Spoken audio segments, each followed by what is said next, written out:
Hello friends. अभी तक आपने पढ़ा था कि ड्राई हीट स्टराइजेशन। उसमें सबसे पहला टॉपिक जो आता है वो हमारा आता है रेड हीट स्टराइजेशन। आखिर रेड हीट स्टराइजेशन होता कैसे है? तो उसके लिए क्या होता है कि रेड हीट स्टराइजेशन के लिए जो हमारे छोटे इंस्ट्रूमेंट होते हैं, जो मेटल के इंस्ट्रूमेंट होते हैं, उनको हम जो है स्टराइज करते हैं। उसके लिए हमें एक बर्नर की रिक्वायरमेंट होती है, चाहे बुनसर बर्नर हो चाहे हमारा फ्लेमिंग हो, उसकी हमें रिक्वायरमेंट करती है। सपोज एग्जाम्पल के तौर पे अगर हम जो माइक्रोबायोलॉजी में हम जो सबसे ज़्यादा यूज़ करते हैं, वेरी इंपॉर्टेंट टॉपिक होता है हमारा, ठीक है, वो होता है कल्चर लूप, यानी कि इनोकुलेटिंग लूप को जो है स्टरलाइज करना। तो इनोकुलेटिंग लूप जो है वो हमारा रेड हीट मेथड से ही स्टरलाइज होता है। तो इसमें क्या करते हैं कि हम इनोकुलेटिंग लूप को जो है करीब 90 डिग्री पे इसको नहीं लेंगे, इस तरह से नहीं लेंगे। इसको जो है हम 45 डिग्री के आसपास, 45 से लेके 60 डिग्री के आसपास इसको लेंगे। और जब तक इसको इस पे रखेंगे जब तक कि ये रेड हॉट नहीं हो जाता। अब आप देख रहे हैं कि ये हमारा जो इनोकुलेटिंग लूप है वो कैसा हो गया है, रेड हॉट हो गया है, यानी पूरी तरीके से लाल हो गया है। इट मीन्स कि ये पे प्रॉपर तरीके से हमारा स्लाइस हो गया है। इसको करने के बाद में आप 5 से 10 सेकंड तक जो है इसे ठंडा होने देंगे। करने के बाद में जो आपको नेक्स्ट स्टेप लेना है, चाहे आपको कल्चर लगाना है, चाहे आपको सब कल्चर लगाना है, चाहे आपको कॉलोनी जो है कॉलोनी आपको ब्रॉथ में पास करनी है, तो उसको ठंडा होने के बाद ही करेंगे। एक्चुअली होता क्या है कि ये फ्लेम जो है सबसे इनर जोन होता है, उसमें जो है सबसे लो टेम्परेचर होता है। और जो मीडियम जो होती है हमारी, मीडियम में मॉडरेट होता है, यानी कि उससे ज़्यादा होता है। और जो अपर जो हमारी आउटर वाली जो फ्लेम है, आउटर वाली फ्लेम में जो है सबसे ज़्यादा टेम्परेचर होता है। तो हम अपने कल्चर लूप को जो है इसी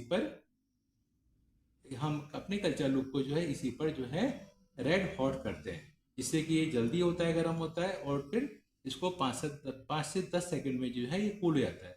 सपोज फॉर एग्जांपल अगर आप जो है कल्चर लगा रहे हैं, ठीक है, कल्चर लगा रहे हैं, तो कल्चर लगाने में क्या करेंगे कि इससे पहले आप कूल कर लेंगे, एयर में थोड़ा सा कूल कर लेंगे उसी के पास में। और लेने के बाद में आप जो है पहले एक साइड में, सपोज साइड में आप इसे जो है टच करेंगे। टच करके देखेंगे कि आपका मीडिया जो है वो बर्न तो नहीं कर रहा है। अभी हमने देखा कि ऐसा हमारे साथ में कुछ नहीं हो रहा है, यानी कि हमारा जो लूप है वो अब नेक्स्ट स्टेप के लिए रेडी है। यानी चाहे उसका सब कल्चर कर रहे हो चाहे हम कल्चर कर रहे हो, तो वो रेडी है। सपोज फॉर एग्जांपल फिर आपको दिखा रहा हूँ, हमने लूप को लिया क्योंकि रेड हॉट हो गया है। फिर हमने इसे कूल किया, 5 से 10 सेकेंड तक कूल किया।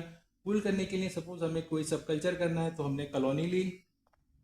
और कॉलोनी लेने के बाद हमने देखिए साइड में टच करके देख रहे हैं कि कहीं हमारा जो कल्चर लूप है वो हमारा हॉट तो नहीं है।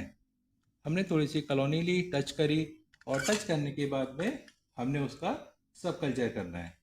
हमने लिया, वेल बनाई, देखिए हमारा जो मीडिया है अच्छी तरह से हमारी वेल बन रही है।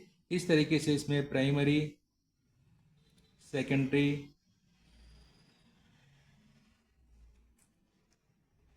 टर्सरी स्टिकिंग कर देंगे।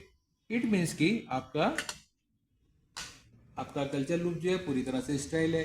एक्चुअली होता है क्या है कि इस कल्चर लूप में कि हमारे ऑल टाइप्स के माइक्रोब्स इंक्लूडिंग स्पोर स्पोर भी जो है हमारे 5 से 10 सेकंड में जब ये रेड हॉट हो जाता है तो पूरी तरह से क्या होता है, डिस्ट्रॉय हो जाते हैं, क्योंकि इसका टेम्परेचर जो है वो 700 डिग्री प्लस रहता है। ठीक है, तो इस तरीके से ये हो जाता है।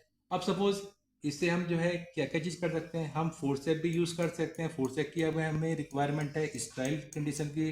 इस स्लाइस जो है फोर्सेप की अगर हमें रिक्वायरमेंट है तो हम इसको भी हम स्लाइस कर सकते हैं। अब इसे तब तक करेंगे जब तक कि ये रेड हॉट ना हो जाए। अब आप देखेंगे कि हम इसे जो है रेड हॉट कर रहे हैं, ठीक है। धीरे धीरे जो है अब ये रेड हॉट होना स्टार्ट हो गई है, हल्का हल्का रेड होना स्टार्ट हो गई है। तो आगे की टिप जो है सबसे पहले हो रही है। तो इस तरीके से जो है ये हमारी रेड हॉट। अब हमें ये भी इसको भी हम ये यूज़ कर सकते हैं, ठीक है। तो इस तरह से हम इस जो है कल्चर लूप को और फोर्सेप को या लॉन्ग निडल होती है उसको हम यूज़ कर सकते हैं फॉर स्टलाइजेशन के लिए रेड हीट मेथड के द्वारा। अब एक्चुअली होता है क्या है कि हमारा कल्चर लूप जो होता है किसका बना होता है, वैसे वास्तव में प्लेटिनम का बना होता है। बट हम लोग जो यूज़ करते हैं क्योंकि प्लेटिनम जो है कॉस्टली होता है, और कल्चर जो है वो हमारा कैसा होता है, नाइक्रोम का बना होता है। नाइक्रोम जो सस्ती है तो हमने इसलिए नाइक्रोम को हम जनरली यूज़ किया जाता है। एक्चुअली इसे क्या होता है कि इसका सबसे अच्छा की जो बेनिफिट्स हैं वो एक तो ये आता है कि ये जो है हमारा सबसे ज़्यादा फास्ट मेथड है।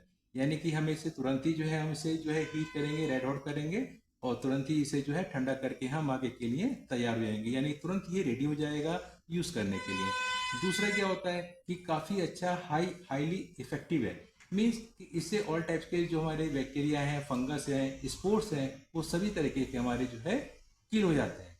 और अगर हम तीसरा पॉइंट लेते हैं तो ये बहुत ही सिंपल है, जैसा आप देख रहे हैं कि बहुत ही सिंपल है, इसकी जो कॉस्ट आती है वो भी बहुत लो है। और सबसे अच्छी बात है कि इसमें हम किसी भी तरह के केमिकल का यूज़ नहीं कर रहे हैं। ठीक है। एक्चुअली होता क्या है कि जब हम इसे हीट करते हैं, जब इसे रेड हॉट करते हैं, तो इसमें जो हमारे बैक्टीरिया प्रेजेंट होंगे या फंगाई जो भी होगा प्रेजेंट होगा, तो उसका जो प्रोटीन होता है उसका प्रोटीन कैसा हो जाता है, डी नेचुरेशन हो जाता है। और एंजाइम जो होते हैं वो इनएक्टिव हो जाते हैं, सेल मेम्ब्रेन जो है डिस्ट्रॉय हो जाती है और डीएनए जो है हमारा डैमेज हो जाता है। तो इस तरीके से जो है हमारी कंप्लीट सेल की जो है डेथ हो जाती है। ठीक है। इंक्लूडिंग जो स्पोर होते हैं उनकी भी डेथ हो जाती है।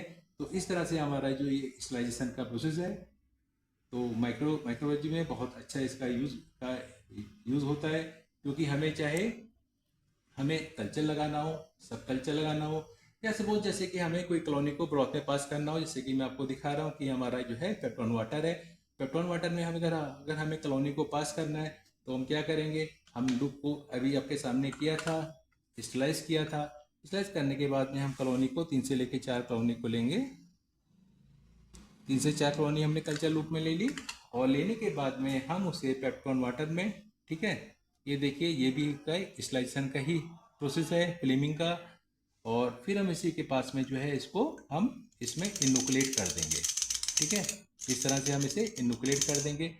इस तरह से हमारा जो है ये पेप्टॉन वाटर में बैक्टीरिया जो है इनोकुलेट हो गया है, पास हो गया है। अब इसको हम जाएंगे तो 1 से लेके 2 घंटे के लिए हम इंक्यूबेटर में रख देंगे ग्रोथ के लिए। तो इस तरीके से मैंने बताना चाह रहा था कि हमारा हीट स्लाइजेशन में, ड्राई हीट स्लाइजेशन में रेड हीट स्लाइजेशन किस तरीके से परफॉर्म होता है। तो इस तरीके से किया जाता है और ये बहुत अच्छा मेथड है। ठीक है।